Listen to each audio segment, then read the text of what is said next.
Hi, this is Kelsey. I'm not going to really have any video clips for this one. I'm just going to talk about it. I was originally going to write an article here, but then it occurred to me that there's just a lot to cover and there are a lot of different ways that I could go with this. And maybe my ranting isn't the most brushed up or polished, but this is a topic about which I can go on nearly inexhaustibly about. It's OMG.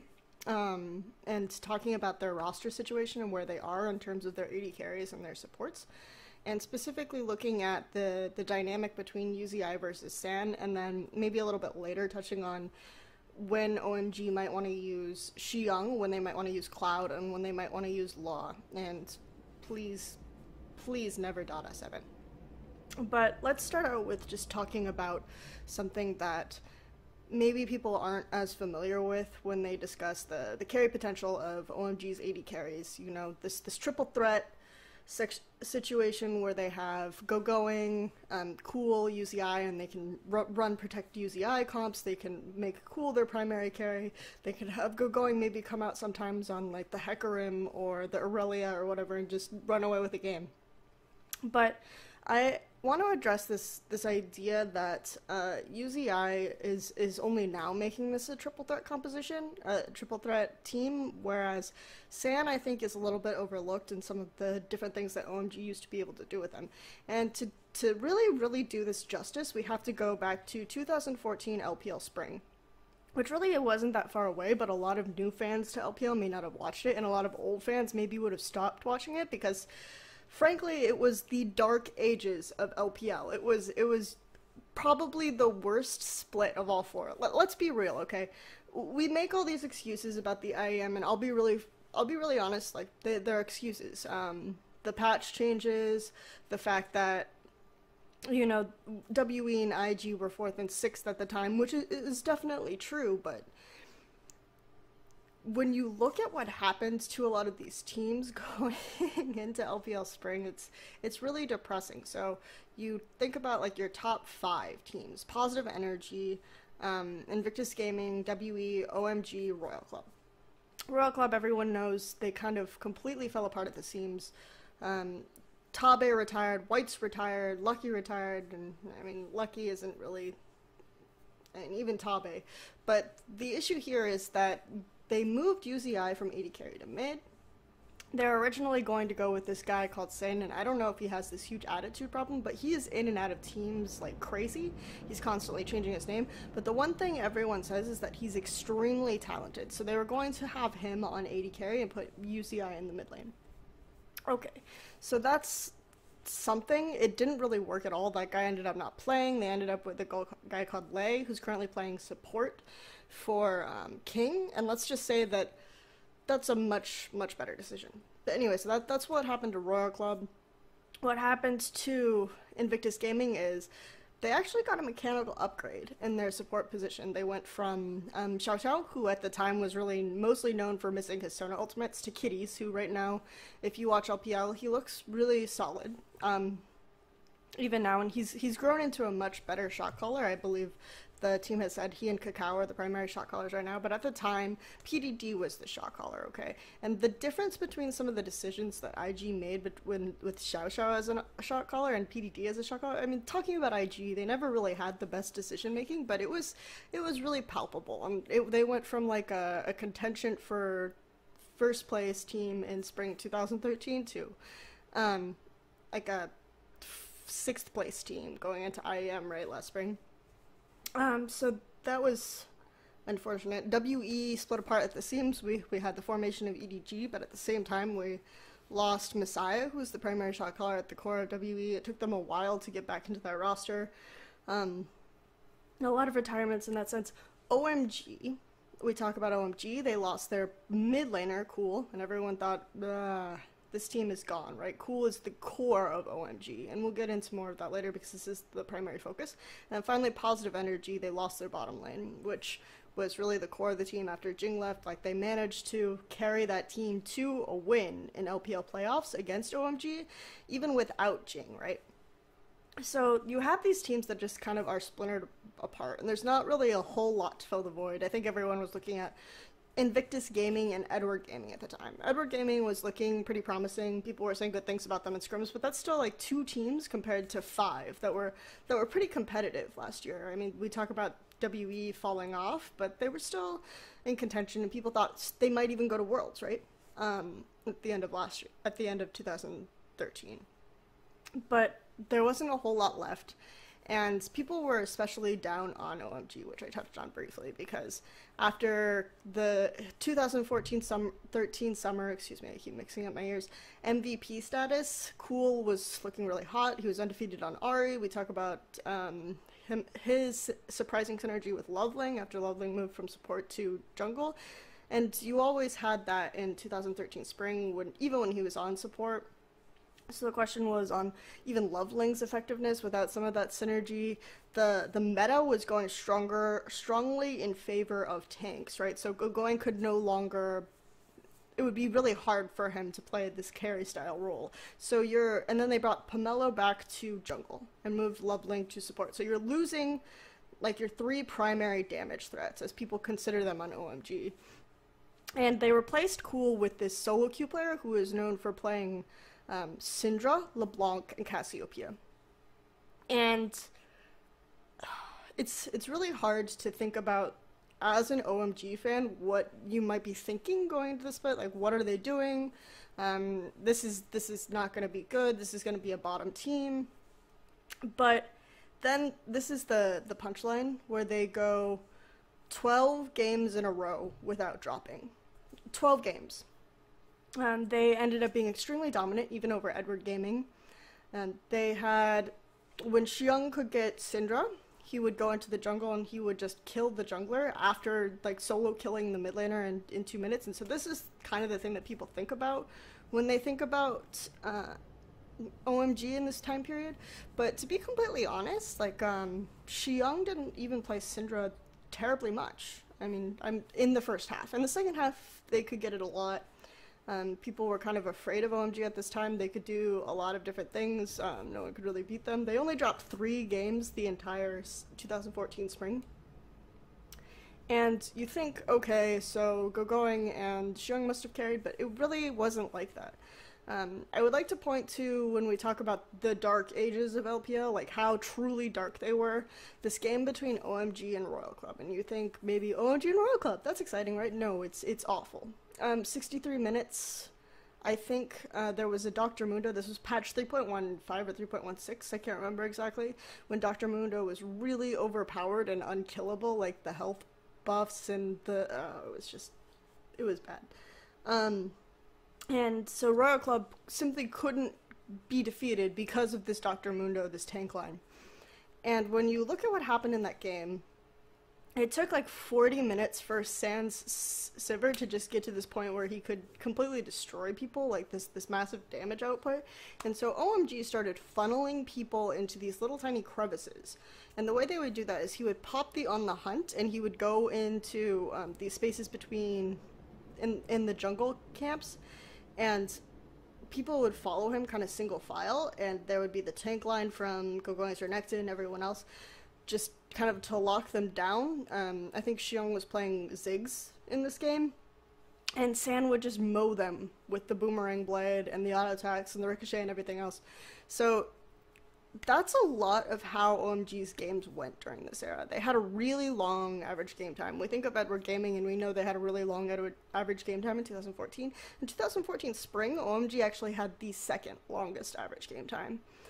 They had significantly shorter average second game times, but their first games were always really rough while they figured out what they wanted to do against this opponent. And I think especially during the first half, San was the primary carry of that team. He was the late game carry. They would focus on him.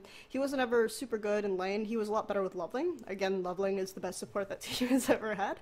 And they would send him off into a side lane and farm, and he would just farm for a really long time until he got to this point where he could, like, 3-shot people. He was able to keep himself out of fights effectively enough, and I think this is the primary difference we draw here, is how safe San used to play. He wasn't like a mechanical god, but he could carry when it gets to this point. And then when you transition to 2014 summer LPL, you look at the same roster. And by the same roster, I mean they had Loveling, Go Going, and Sandstill, and they had Loveling in the jungle. They had two different supports, the Dada 7 and the Cloud, and Cool was back mid. But when you look at this, they actually were able to keep this triple threat kind of situation. And this is when I think of OMG as a triple threat team. I think of this 2014 summer split when they could run these Kog'Maw compositions, like the really silly Braum Thresh frontline where they could create the box and the stand behind me, and then Sand would be ridiculously safe. And he could have these games where he went with the crazy scorelines, like the 17-0 or whatever else, and he would carry those games. And I mean, it's not like he's going to be the guy who demands all of the resources. He's not going to be able to do this like every game. It's not a viable strategy to make this around him, but he's like this third threat that people don't... I used to call him the knife in the back. And I think this is a phrase that was used also by the casters at All-Stars after they talked to me a little bit about the San as the knife in the back for OMG. So I think this is a really interesting point to bring up when you talk about OMG as a triple threat composition with UCI now, as opposed to their potential to be a triple threat composition in 2014 summer. And then, of course, when you get into like the second half of 2014 spring, they played much more to what Xiyang liked to do. They forced those 4v0s like every single game, so that there just wasn't any jungle pressure on mid lane. He could do whatever he wanted, things like that. But for the first half of spring, we will say that Sand was the primary carrier. And then looking into, again, going forward, the roster swap with UZI, how that team works out and how that team looks now. And when we see the games, they're really not together. The smartest things they do are always with Sivir. I think Sivir plays more of that style that Sand used to play. When UZI plays Sivir, he plays more of that style that Sand used to play, going in the side lanes, farming, getting like the really early towers. So this is different. I think that UZI has created this opportunity for OMG to get this like early snowball when they play around to it more, because taking the early towers is how you get your gold at this time. And so he's really good at being able to sort of chop down these early towers, be in the side lane, kind of do his own thing there, and be aggressive in that sense. I'm talking about being aggressive on creeps, but being able to pressure these lanes really effectively. Now, when you talk about when he plays Vayne, or when he even plays Kalista, or sometimes even Caitlyn, some of these other champions, he's trying to play that same Royal Club style that he used to play. And by that I mean he would demand all of this peel, and people keep talking about the gold and the spreading of resources, and I don't care about the gold, honestly. Like, I feel like each of these players can also play pretty effectively from behind. They can also carry from behind, these sorts of things, and I'm talking about the resources and the compositions that they were forced into, like the Orianna compositions, some of the like Lulu compositions. If you look at the Dark Ages again, the 2014 spring when the mid laner would only play Lulu, and UZI switched back to support. And honestly, the reason why there's this tension here is because we talk about OMG, we talk about Cool with OMG fundamentally, and they're not a team fighting team. They can team fight really well, but they have to team fight around these creating skirmishes, and you can use like a Jarvan pick very effectively for this. You can use the Lissandra pick very effectively for this, where you create kind of these almost two separate fights, where there's an opportunity for an assassination pick with Cool, and then you have the other teams like the other people zoning out the rest of the team, and then they can kind of all collapse after the assassination goes down. So that's kind of how I think of OMG's team fighting. In terms of the way UZI wants to play, he wants to go in, get all the peel, and then just kind of outplay 5 members of the enemy team. This is the huge disconnect between them, and I think that when we talk about who should be the primary carries of OMG, if you say Cool and UZI, that's something you cannot say, because until they figure something out, this is always going to be the tension in terms of how these two carries want to play the game. And That's the big problem that I see at the core of why UZI is not working. In terms of how they're working around San, again, he can carry if they need him to. He's just much more, what does the team need? He is the guy who goes and comes in and he plays back, he plays safe. But he can carry if they need him to. He can just push out waves on Graves if they need him to. He can farm off to the side. He can do some damage in teamfight, but he'll stand like 10 yards back while Cool does his thing so that people don't have to worry about him getting collapsed on. And of course he makes positional mistakes in the mid game. Like sometimes he's just walking around and is like, why are you there, San? Like what are you doing? But this is San kind of takes a step back. If you have UZI and Cool both taking steps forward, there's a tension. And I think that's the real crux of the issue. Now, let's go back to the Dark Ages again and talk about UZI's potential for adaptability. I am probably one of the only people I know who actually really liked UZI as a mid laner. I think that his mid lane was actually really interesting to watch. Because you think of UZI as this selfish, demanding of resources, and he tried to play that initially. He actually could really easily just 1v1 the mid laner, and then he'd end the game with like 8 kills, everything else. But they'd lose, right? So he transitioned into this more roam heavy style, and he picked up Syndra. And he used to roam with KMI, who's like the jungler who is the only other competent player really on that Royal Club roster.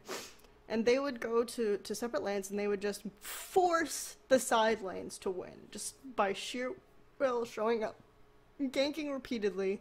And then that's how Royal Club started winning some games with UZI as the mid laner. This wasn't really, again, an effective strategy for the long term, but it was just the way that they duct taped it together to not be in last place.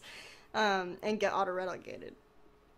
So I looked at this adaptability of UZI, and I thought to myself that he has that there. Like, he could actually be this kind of team player, but right now it's just not working. So I think, again, the long-term goal is to be able to have these team compositions that can transition from, okay, Going's carrying this game, okay, Cool's carrying this game, and okay, UZI, but I don't think you can ever have, as they are now, unless UZI or Cool drastically change their preferred style of play, you can't have a situation where they're both the primary carries at one time. You have to either go with Going and UZI, or you have to go with Cool and Going right now. You can't, I don't think that just that terms of play style preference will work. But I do think, again, that there can be some adaptability. And we've seen Cool play things other than Assassins. He's, like, really good on that Twisted Fate, but again, it's still the pick comp style kind of play. He actually can play a really good Lulu. His Orianna's pretty decent. But, again, in terms of preferred core styles of play. So I think I've talked a lot about the AD carries. I think I want to talk a little bit more about the supports and why there would be this rotation of 3 support players, especially when people look at Cloud and his Worlds performance and they think, this guy, he's just really good, right? He's the best support that they have on their roster. Well, of course, Loveling is still the best support that they have on their roster. And he can play Janna really well, he can play Thresh really well, that's great. He is really bad at these all-in engage type supports. And I haven't, to be fair to him, I haven't seen him play the Annie, but I've seen him play like the Alistar. I've seen him play a couple other things. And initially, when he first came into LPL, Hubo, I think, Soldier was, shout out to him, was like the only person that I was talking to at the time who thought he was actually going to be really good. He seemed to choke a lot. But as time ramped up, his Thresh was just probably the best Thresh in China, right? And he constantly would do the roam mid lane, he would get the hooks, things like that. I think UZI and Cloud is a terrible bottom lane pair. It's probably the highest mechanical duo that they have, but in terms of their playstyle, again, UZI has been playing with the Zero type support. Zero, if you look at Zero on Starhunt Royal Club now, doesn't look that great because his playstyle is very reliant on him having a stellar, amazing AD carry. He does the peel thing really well, he sets up really well, he resets fights really well. He of course has the really good thrush play with the really good engages, but again, in those 2v2 situations, you need like the strong AD carry to follow up. Whereas I don't think his vision control is necessarily that great. I don't think he's necessarily playing for the team. He isn't really like focusing on multiple people when he peels. He's focusing on resetting this one maybe ill-advised engagement by one player.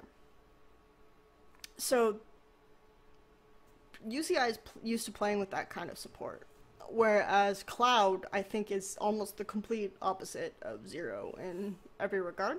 He's much more, I think, also much more mid lane oriented in terms of he will go mid, he'll roam mid, he'll get the picks there just from the side. He wants to do more, plays more vision, he wants to do more roaming, he wants to, if a team fight occurs, he wants to make the Janna ults kind of to create a pick composition type situation. He wants to make the Janna ults to reset engages on the entire team. He's not primarily concerned with UCI. UCI will tumble forward and he'll probably kind of look at that and be like, what are you doing? You're gonna die. I can't help you. So I think that's actually a terrible combination. When we talk about Xiyang, I don't really know much about him as a support, but I imagine that his champion pool is actually probably pretty shallow, just because his champion pool in mid lane was pretty shallow. At the end, I think he had like a pretty good Syndra, a pretty good Syndra, a pretty good LeBlanc. I haven't seen his Cassiopeia, but supposedly it's great in solo queue. And he had a really, really great Zed. I think his Zed was pretty good. At the very end. In some of these off-season tournaments that they played while Cool was still making up his mind, and no one really bought that anyway, but whatever, we'll go with it. So that's kind of Xiyang, and you can make jokes about, okay, you look at Syndra, you look at LeBlanc, he only plays purple champions, he played Morgana, but I think the Morgana pick is actually pretty good, because I would have actually liked to see the Xiyang UZI lane. I think that would have been interesting. Again, I think that like Cloud and Sand probably don't get along in terms of chemistry, but the way their play styles work, it kind of does, because Sand doesn't really want to do the daring stuff anyway, and Cloud doesn't really care about him, so it works out pretty well. Overall, so I could see them playing Cloud when they want like this engage. They want the finesse, the mechanical supports, the really strong Janna to create the pick situations. Like again, Cloud has always worked really well with Cool. Like when I think about who Cloud on that team works the best with, it's Cool. And then when they want the heavy engage, like the all-in type situations, play Law. He's got like a decent Maokai. He's got a pretty good Annie. My only issue with his Annie is maybe he's not mechanical enough to get like to the correct vantage point to use the flash tibbers. He'll ult Mata repeatedly, things like that. Which I'm angry with Mata too. He ruins all my hopes and dreams, but he's a great player. And he's probably shouldn't be the focus, and if he is the focus of your ult, then you're playing in exactly to what you want him to do. What he wants to do. But he does have a pretty decent Annie anyway, so I think that that's where they want to go, and they want like the all-in heavy style support. It would be great if he could play Alistar, because Cloud's Alistar is frankly really awful. And then you've got Law to kind of, or not Law, Xiyang to play maybe some of these more intermediary, like be more in the middle. He can land some skill shots. We saw him land the Dark Binding. He can help in maybe a style that allows them to push out waves. I would like to see more of Xiyang on support. Anyway, the main points that we kind of covered here is that Yuzi has some dimension to him, but he's right now, his conflict with Cool's playstyle and his playstyle makes it really hard for them to look at these two players as their primary threats in a single game. Or they have to really reevaluate, okay, so the early game we're just going to run around and we're going to get picks. Late game we're going to focus on, do we use Ari Charm as a peel tool? I don't know. Maybe. Who knows? That's something that they can consider. Um, yeah, and then the supports, they actually have a wide variety, and I actually think it makes sense to rotate out the supports. San, I think, has a lot more carry potential and is often overlooked by a lot of people. He's not going to be the mechanical god that UZI is, but he can be smart enough and patient enough to hard carry a game if it gets to the wire. So, anyway, thanks. The games this weekend should be great. I think OMG plays 3 sets, so that's why I wanted to get this video out. I'm going to go watch ULCS in an hour, so